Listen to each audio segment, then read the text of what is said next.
दोस्तों, आज के इस वीडियो में मैं आपको जितिया व्रत के नहाय खाए की पूजा विधि के बारे में बताऊंगा।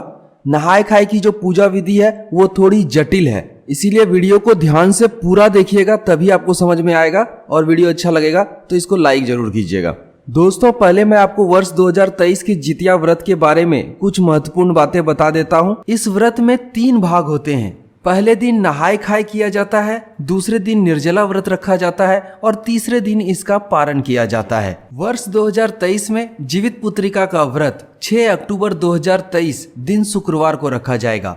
अष्टमी तिथि की शुरुआत 6 अक्टूबर की सुबह ही हो जाएगी, जो कि 7:05 पर होगी और इसका समापन 7 अक्टूबर को सुबह 8:10 पर होगा। इस व्रत का नहाय खाए 5 अक्टूबर को किया जाएगा। 6 अक्टूबर को निर्जला व्रत रखा जाएगा और 7 अक्टूबर को इस व्रत का पारण किया जाएगा।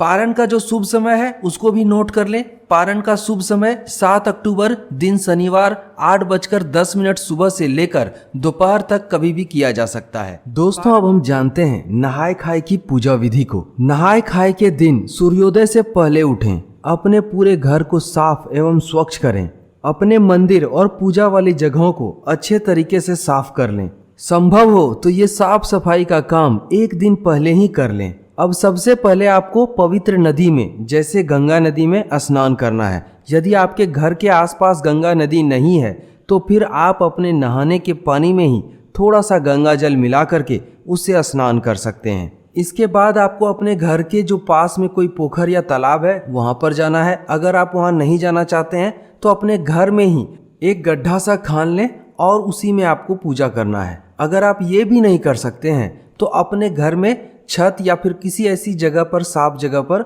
जहाँ पर आप पूजा कर सकें, वहाँ पर आपको एक बर्तन लेना है। बर्तन इतना बड़ा होना चाहिए कि उसमें आप पानी रख सकें। उसी में हमको अपनी सारी विधि करनी है। तो आपको जैसी भी सुविधा हो, जैसी जगह उपलब्ध हो, उसी के अनुसार आप काम करें। तो इस प्रकार से आप अपने पूजा का जो स्थान है उसको तैयार कर लेंगे।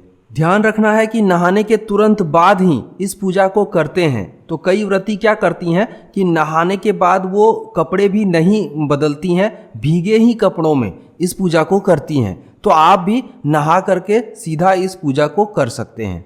इस पूजा में आपको कुछ सामग्री लगेगी। सबसे पहली जो सामग्री है वो है खल्ली, जिसको कि खल भी बोलते हैं कई जगहों पर। आपको सरसों की खल्ली लेनी है, उसको पीस लेना है और उसमें थोड़ा पानी मिला करके ऐसा कर लेना है ताकि हम उसको लगा सकें और चढ़ा सकें।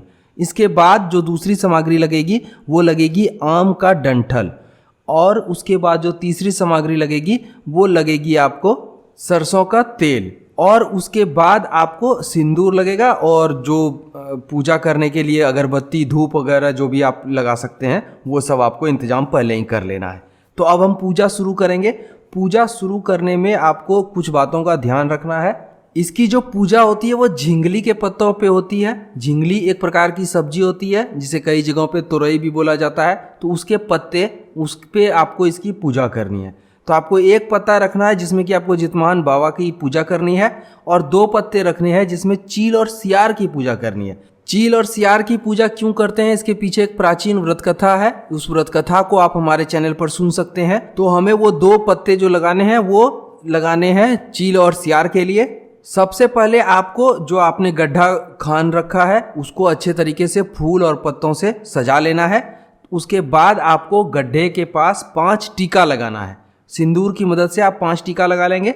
अब सबसे पहले हम लोग जितवाहन बाबा की पूजा करते हैं, तो सबसे पहले उनका पत्ता लगाएंगे और उसके बाद हम लगाएंगे चील और सियार का।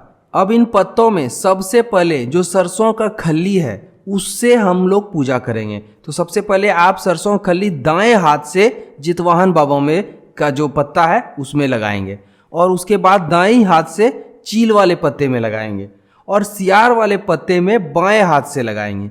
आपको हमेशा ध्यान रखना है कि जितवाहन बाबा और चील की पूजा हमेशा दाएं हाथ से करनी है और सियार की पूजा बाएं हाथ से करनी है।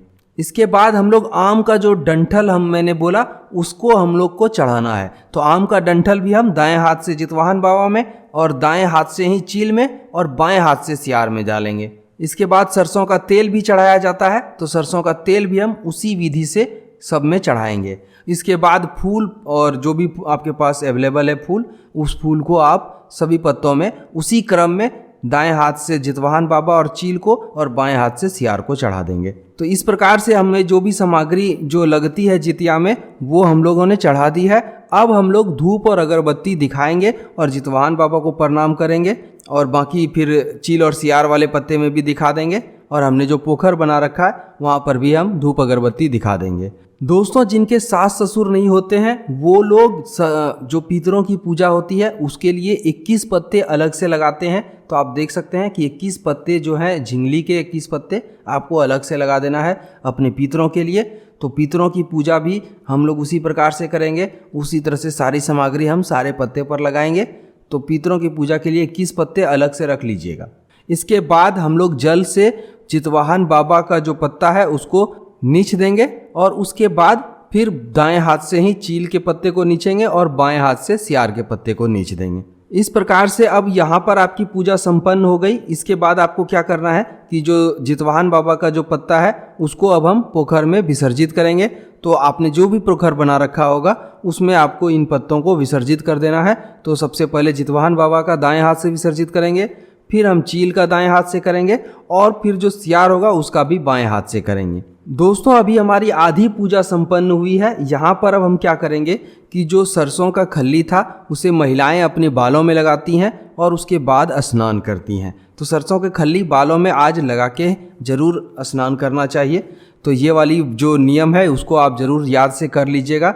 और यही सरसों का खल्ली जो बच्चे हैं उनको भी थोड़ा थोड़ा आशीर्वाद के तौर पर माथे पर लगाते हैं। यहाँ पर पूजा खत्म कर लेने के बाद आपको नहा लेना है और उसके बाद फिर से आपको पूजा करना है। नहाने के बाद की जो पूजा होती है उसमें हम जितवाहन बाबा का जो प्रसाद होता है वो केले के पत्ते पर लगाते हैं। चील और सियार के लिए हम लोग झिंगली के जो पत्ते हैं उस पर हम लोग लगाते हैं। तो आप 2 पत्ते ले लीजिएगा, जिसमें एक में झिंगली में आप चील का लगाइएगा और एक में आप सियार का लगाइएगा।